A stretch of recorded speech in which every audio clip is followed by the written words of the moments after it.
Okay, good evening and welcome back to my channel. I'm Angela Onyango, and I have a guest with me whom I'd wish that he introduces himself.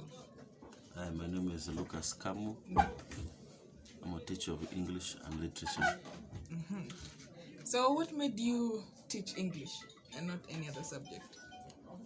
When I was growing up, my elder brother was a teacher, so he mentored me towards the direction of teaching. I really loved seeing how he was going about his daily business. He is my role model. So what do you love more about English as a subject? I feel good when I see people make grammatical mistakes. Why is that? Because I derive a lot of pleasure from those follies. That is why I love the language. So who are some of your favorite authors and books, and why? My favorite author is Chimamanda Ngozi Adichie, but one of the favorite book that I love most is Antigone by Sophocles. Yeah. Why? It is a book that is poetic. It is also very informative. The book also shows how writing can transcend normal human thinking. Yeah. So what are some of the most important skills for a good teacher of English? A good teacher of English should be a person that has a very good knowledge and critical thinking skills. Because you cannot really comprehend a literary text if you don't apply, for example, the 7 types of meaning by Geoffrey Leach. That is the reflective meaning, social meaning, dictionary meaning, all those types of meaning. They are very critical for you to understand a literary text. So can you give us tips on how to improve the language skills? One way in which you can improve a language skill is through practice.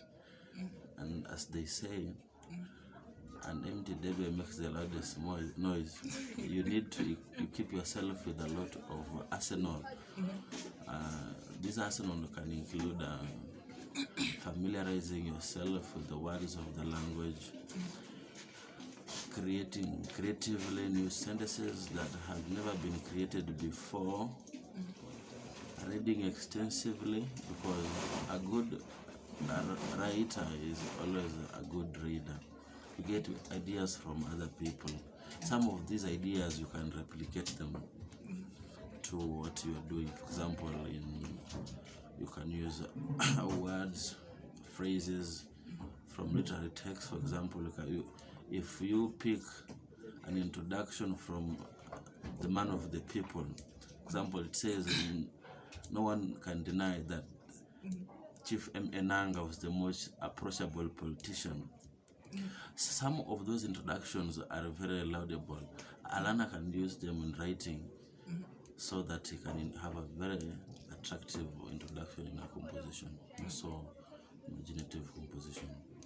Okay, and when we look at language in Kenya as a country, girls normally perform better than boys. Why do you think that's so? I think that is a fallacy. That's a fallacy. Boys perform better than girls. In language? Yeah, that's something we can debate. But I understand, according to psychology, that learners have different intelligences.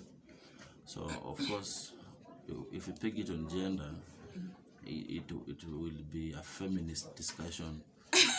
However, I tend to think and feel we have been endowed differently by our creator, and it's for that reason that performance varies from a student to another, not necessarily on issues to do with gender.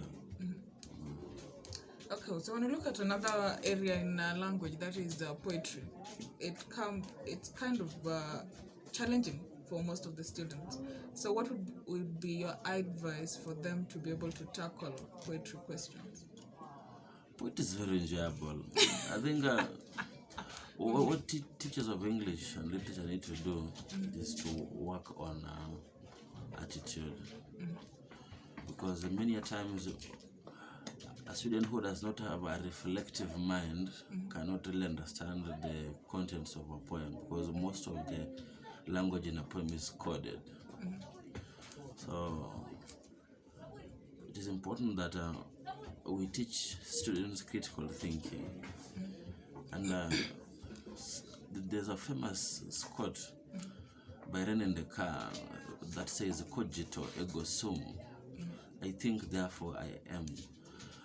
So what does it essentially mean? That if one does not think that one or that person doesn't exist, it is from that thinking that we are able to understand the underlying meanings of things, and in doing so, you really appreciate what the writer really wanted to express. Yes. Okay, so apart from being a teacher of English, what other thing do you do? I am a published research writer. I've written over 3,000 master's theses, and I'm proud of that. Yes. And what do you consider some of your biggest achievements as a teacher and as a writer? I have helped very many students in Australia to graduate.